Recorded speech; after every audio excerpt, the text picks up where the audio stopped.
ఈరోజు ప్రార్థన.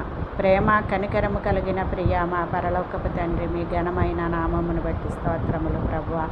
గడచిన కాలమంతా మమ్మల్ని కాచి కాపాడి సజీవ లెక్కల్లో ఉంచి నూతన సంవత్సరంలో 4వ నెలలో 27వ తారీఖు వరకు సజీవ లెక్కల్లో ఉంచిన నా తండ్రి, మీకు స్తోత్రములయ్యా. మరి వేదనలో, శోధనలో, కన్నీళ్ళలో, కష్టాల్లో ఉన్న వారిని అందరినీ ఆదరించి హక్కును చేర్చుకునే దేవుడు కాబట్టి వారి కష్టాలను, కన్నీళ్లను నాయన తీర్చండి, తొడవండి నాయన. అలాగే నాయన ఆర్థిక ఇబ్బందుల్లో కూరుకుపోయిన వారికి విడుదల దయచేయండి నాయన. గృహాలు లేని వారికి గృహాలను దయచేయండి, అన్నవస్త్రాలు లేని వారికి అన్నవస్త్రాలను దయచేయండి. రోడ్డు పక్కన పడి ఉన్న భిక్షగాళ్లను, పెంట కుప్పల మీద ఉన్న బేదలను పైకి లేవనెత్తే దేవుడవు నీవు నాయన. మెంటల్గా అప్సెట్ అయి తిరిగి చిన్న బిడ్డలందరినీ రక్షించండి. అలాంటి వారిదే పరలోకంలో మొదటి స్థానం అంటున్నావు నాయన. అటువంటి వారిని అందరికీ పరలోకాన్ని ఇచ్చే దేవుడు.